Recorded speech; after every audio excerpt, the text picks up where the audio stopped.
धीरे तब कहे निसारो अबे सुमंदे परे हर विसारो बोलिए रामचंद्र भगवान की जय। तो निषाद राज श्री सुमंत जी को देख करके दुखी हो जाते हैं और फिर अपने मन में हृदय में धैर्य को धारण करके कहते हैं कि हे भैया चमन आप इस विचार के वास्ते दुख के वास्ते त्याग दीजिए। पंडित परमारथ जाता इधर वीर लखे विमुखे विधाता। और निषाद राज कहता है कि हे भैया तुमन आपको परमार्थ के जानने वाले पंडित हैं, इसलिए विधाता को विमुख जान करके और अपने हृदय के अंदर धैर्य के वास्ते धारण करें। कथा कह डुबाई रस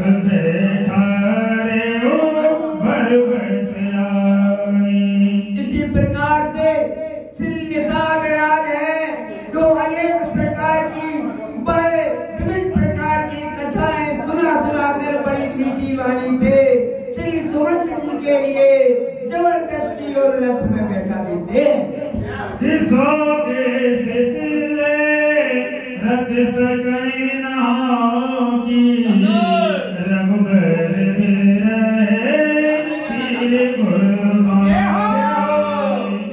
देखिए श्री सुमंत जी के लिए भगवान राम के विरह की दुख बड़ी पीड़ा हो रही है, इसलिए वो रथ को नहीं याद करते हैं क्योंकि वह उनके विरह में बड़े दुखी हो गए।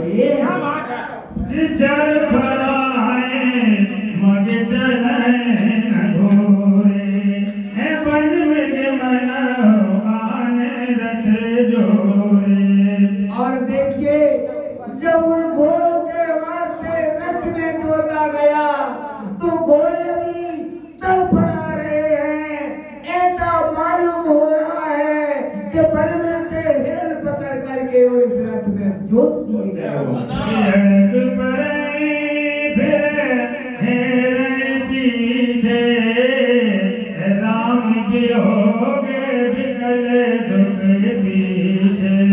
और देखिए उस रथ के घोड़े अड़ जाते हैं और वही पीछे की ओर देखने लगते हैं क्योंकि वो घोड़े भी राम के वियोग में अत्यंत दुखी हो गए। जो कहीं राम है लखन बेदेही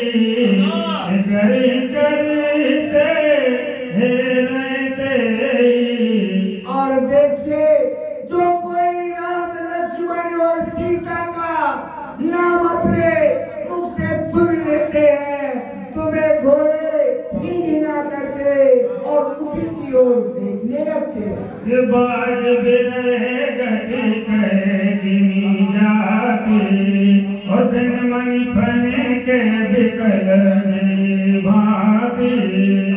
तो देखिए श्री तुलसीदास जी कह रहे हैं कि उस रथ के घोड़ों की इस प्रकार की दशा है कि वो वर्णन करके नहीं सुनाई जा सकती।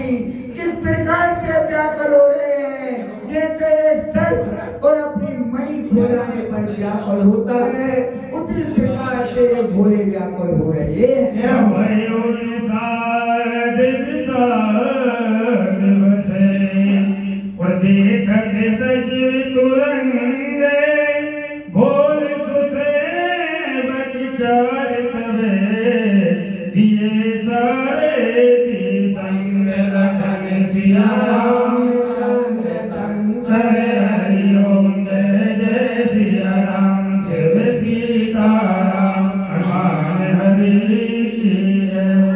और जब ये हरत निषाद राज ने सुमंत की और उन घोड़ों की दशा के वास्ते देखी तो उसने समझ लिया कि सुमंत रथ को लेकर अयोध्या तक नहीं पहुंचेंगे तो अपने 4 सेवकों के वास्ते बुला करके और श्री सुमंत जी के साथ कर देते हैं।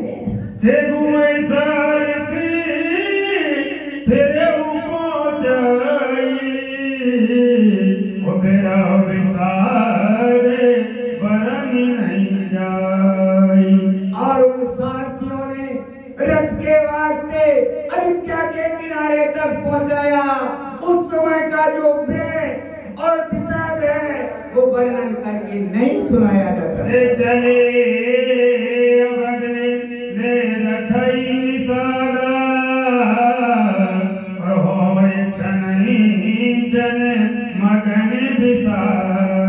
और मैं सारथी बैल राज के सारथी रथ को लेकर जा रहे हैं, उनके लिए क्षण क्षण में दुख हो रहा है और क्षण क्षण में मग्न और विषाद यानी दोनों हो रहा है।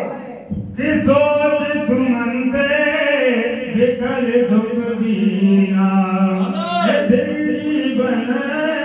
रघुवीर बीना। और देखिए उस रथ में बैठे हुए सुमंत जी अपने मन में बड़े व्याकुल हो रहे हैं, कह रहे हैं कि हे विधाता, अरे भगवान राम के बिना तो इस जीवन के लिए ही बेकार है।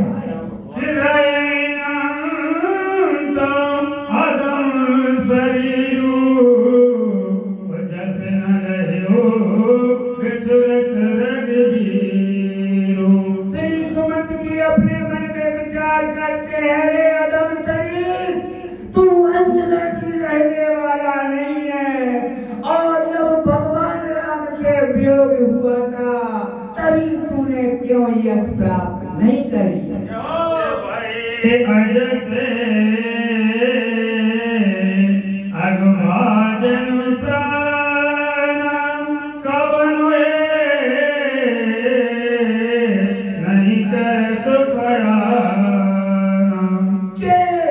सुमंत जी कहते हैं, क्या मेरे ये प्राण अमृत के पात्र हो गए? क्या मैं पाप के भारे हो गए? आओ, किस कारण इस शरीर से नहीं निकलते?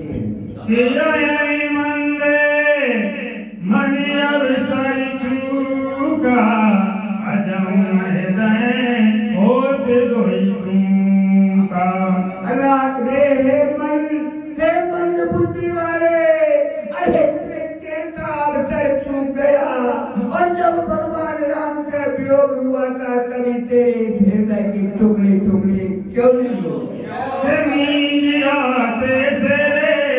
धुन पछताई मनो कृपन धन राशि गवाई। और देखिए भगवान शंकर कहते हैं कि हे पार्वती, उस समय श्री सुमंत जी दोनों हाथों को मर रहे हैं, सिर भुनभुन करके पछता रहे हैं, मानो किसी कंगाल ने यानी कृपण ने अपनी धन राशि के वास्ते गमा दिया।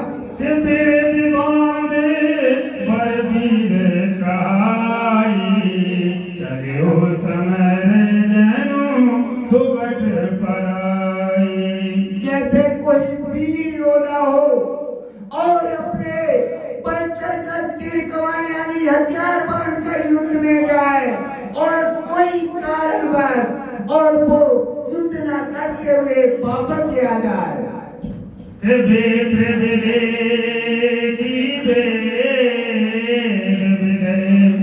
सम्मत साधु सुजाति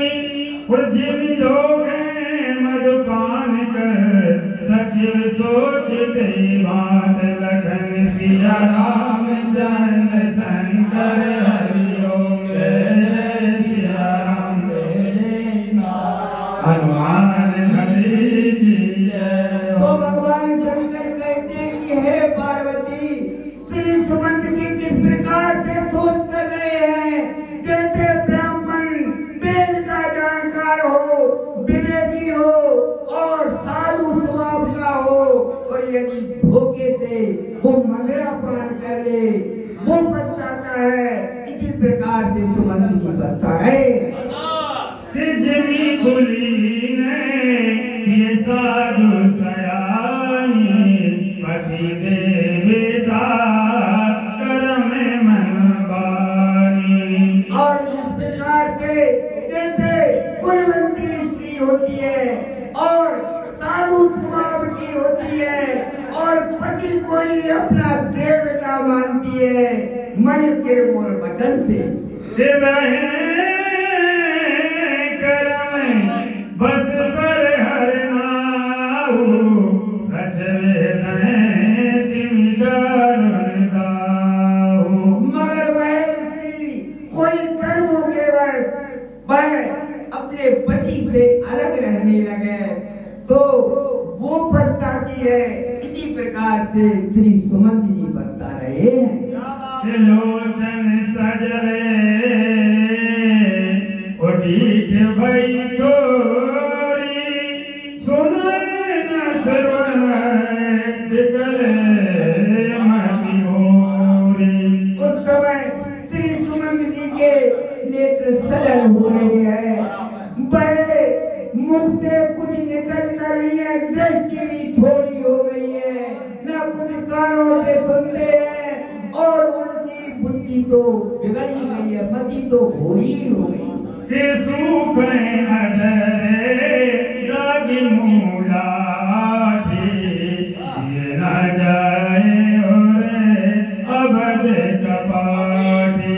देखिए उनके होंठ सूख गए हैं, मुंह में लाठी भी लग गई है, कुछ बोल नहीं सकते हैं, केवल प्राण नहीं निकलते हैं, क्योंकि अवध रूपी 14 वर्ष की अवध रूपी किवाड़ लगे हुए हैं। जन भयउना जाए निहारी मन हो पिता और सारा शरीर व्याकुल हो गया है। श्री सुमंत जी को देखा नहीं जाता है, उनके लिए ऐसा मालूम होकर वो पड़ रहा है मानो अपने माता पिता मर गए हैं।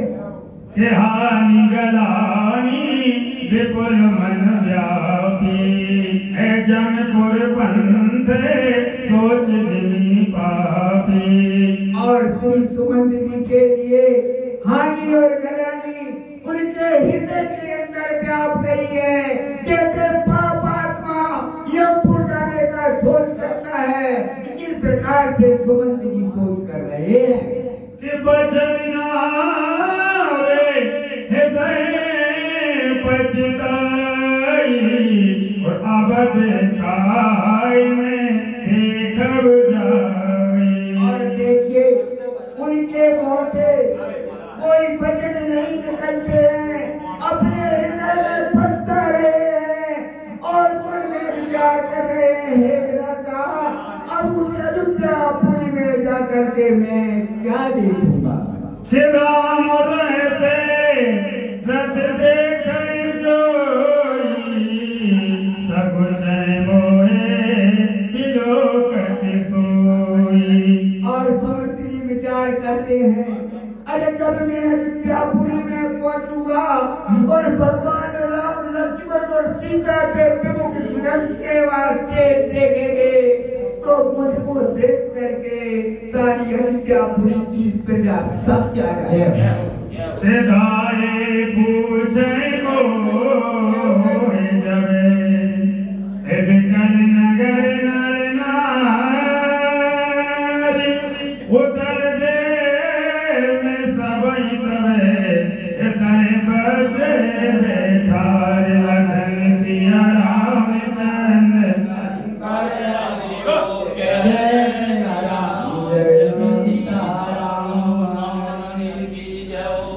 हाय विधाता, जब अयोध्या की प्रजा रथ को देखेगी और बोल कर आएगी कि प्रभु श्री रामचंद्र जी को सुमंत वन में घुमा करके ले आए हैं, तब भी बिना श्री राम का रथ देखेंगे तुम मैं उन्हें इस मुंह से क्या उत्तर दूंगा।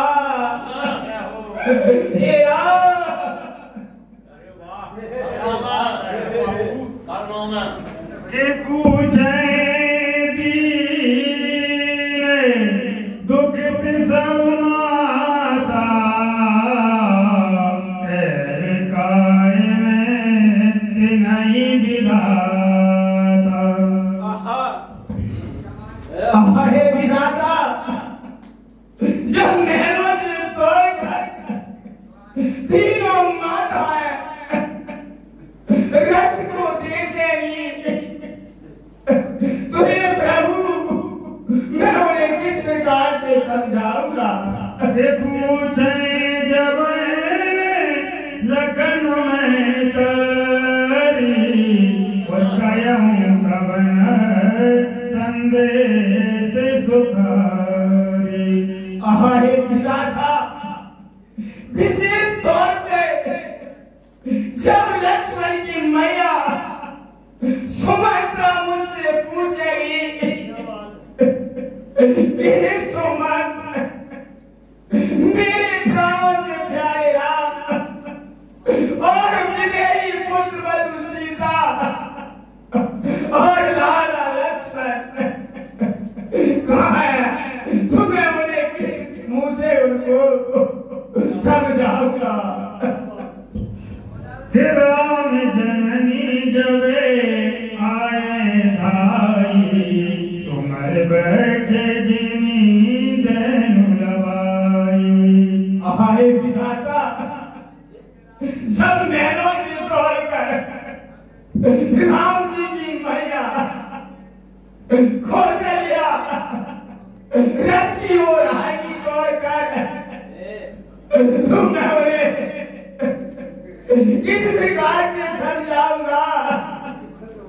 ऐसा मालूम करता है जिस प्रकार से आज की बिराई गाय जंगल से शाम के समय दौड़ कर आती है, उस प्रकार माता कौशल्या की दशा होगी। हे विधाता, मैं उनको किस प्रकार से समझाऊंगा? के पूछते उतरे देव में तेरी एक बन राम लखन में देरी। जब तीनों माताएं और अयोध्या की प्रजा मुझसे पूछेंगे कि भैया सुमन, कि महाराज ने कहा था कि आप तीनों को पद दिखला करके वापस ले आना, तो मैं उनको क्या उत्तर दूंगा जब भी देखेंगे कि रथ विहीन है राम और लक्ष्मण और जानकी से। जोई पूछे तेरी उत्तर देवा बजाए अब ये सुख लेवा। हे विधाता, जो लोग अयोध्या से बाहर का रथ की ओर आएंगे, तुम फिर उन्हें क्या क्या उत्तर दूंगा?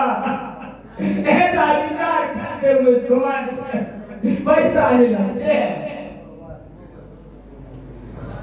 पूछे तेरी उत्तर देवा जाए अब सुख लेवा। तो श्री सुमंत जी कहते हैं, जो कोई पूछेगा उसको उत्तर तो देना ही पड़ेगा। बस अयोध्या में जाकर मेरे लिए यही सुख प्राप्त होगा। पूछे जब दुख दीना जीवन रघुनाथ अधीना। और जब महाराज दशरथ दीन से दुखी होकर वह मुनि से पूछेंगे, क्योंकि जिसका जीवन तो केवल राम के ही अधीन है। कौन मूलाई